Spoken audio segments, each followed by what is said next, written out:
ഇന്ന് നമുക്ക് ഒരു വെണ്ടക്കത്തോരൻ ഉണ്ടാക്കിയാലോ? അതിന് കുറച്ച് വെണ്ടക്ക ആദ്യം തന്നെ നമുക്ക് പറിക്കാം. ഇത് മഴക്കാലമായതുകൊണ്ട് ചെടിയൊക്കെ വെള്ളത്തിലാണ് ഉള്ളത്. ഇങ്ങനെ വെള്ളം കയറിയത് കൊണ്ട് ഇനി ഈ ചെടികളൊക്കെ വേരെല്ലാം ചീഞ്ഞ് നശിച്ചു പോകും. മഴക്കാലത്ത് കൃഷി ചെയ്യുന്നവർ അല്പം മണ്ണൊക്കെ ഇട്ട് ഉയർത്തിയതിന് ശേഷം കൃഷി ചെയ്യുന്നതാണ് നല്ലത്. ഗ്രോ ബാഗിൽ ഒക്കെ ആകുമ്പോൾ അത് നമുക്ക് മഴയുള്ള സമയത്തൊക്കെ മാറ്റി എവിടെ വേണമെങ്കിലും വെച്ച് കൃഷി ചെയ്യാൻ സാധിക്കും. അപ്പോൾ മഴക്കാലത്ത് കൃഷി ചെയ്യുന്നവർ ഗ്രോ ബാഗിലേക്ക് കുഴിച്ചിടുന്നത് കുറച്ചുകൂടി നല്ലതാണ്. തോരന് വേണ്ട സാധനങ്ങൾ എന്തൊക്കെയാണെന്ന് നോക്കാം.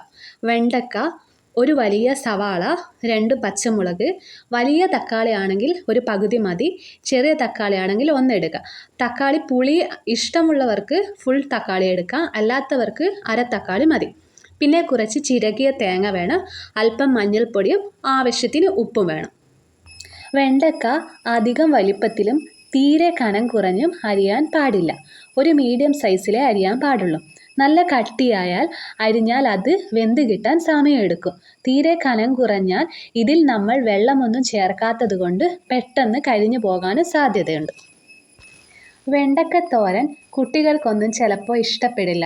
അതിൻ്റെ ഒരു വഴുവഴുപ്പ് കാരണം. ഈ വെണ്ടക്കത്തോരനിൽ തക്കാളി ചേർക്കുന്നത് കൊണ്ട് ഒരു വഴുവഴുപ്പ് ഉണ്ടാകില്ല. എനിക്കും ഇങ്ങനെ ഉണ്ടാക്കുന്ന വെണ്ടക്കത്തോരനാണ് ഇഷ്ടം.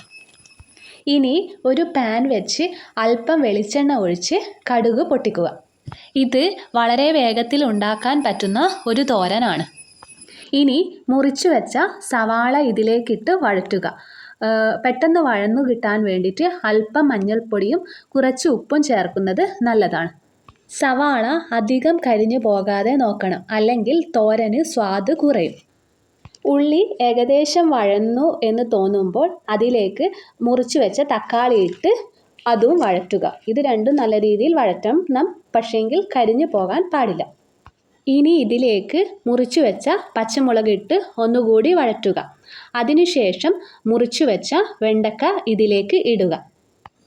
ഇതെല്ലാം കൂടി ഒന്നുകൂടി ഇളക്കിയതിന് ശേഷം അടച്ചു വെച്ച് വേവിക്കണം. വെണ്ടയ്ക്കയ്ക്ക് അധികം വേവില്ലാത്തത് കൊണ്ട് കുറേ സമയം മൂടി വെച്ച് വേവിക്കരുത്. അത് ഇടയ്ക്ക് തുറന്ന് ഒന്നുകൂടി ഇളക്കി വഴറ്റിയതിന് ശേഷം മൂടി വെച്ച് വേവിക്കണം. ഇടയ്ക്കിടയ്ക്ക് ഇളക്കിയില്ലെങ്കിൽ അത് കരിഞ്ഞു പോകാൻ സാധ്യതയുണ്ട്, വെണ്ടയ്ക്കയ്ക്ക് അധികം വേവില്ലാത്തത് കൊണ്ട്. ഇനി അല്പം ഉപ്പും ചിരകിയ തേങ്ങയും കറിവേപ്പിലയും, മഞ്ഞൾപ്പൊടി പോരാ എന്ന് തോന്നുന്ന ആൾക്ക് കുറച്ചുകൂടി മഞ്ഞൾപ്പൊടിയും ചേർക്കാവുന്നതാണ്. പിന്നീട് ഒന്നുകൂടി അടച്ച് വേവിക്കുക. അപ്പോൾ നമുക്ക് സ്വാദിഷ്ടമായ വെണ്ടക്കത്തോരൻ തയ്യാറായി. ഇത് എല്ലാവരും ഒന്ന് ഉണ്ടാക്കി നോക്കുക. കുറച്ച് സമയം കൊണ്ട് ചെയ്യാൻ പറ്റുന്ന ഒരു നല്ല തോരനാണിത്. ഓഫീസിലൊക്കെ പോകുന്നവർക്ക് രാവിലെ തന്നെ പെട്ടെന്ന് ഉണ്ടാക്കാൻ പറ്റുന്ന ഒരു തോരനാണിത്.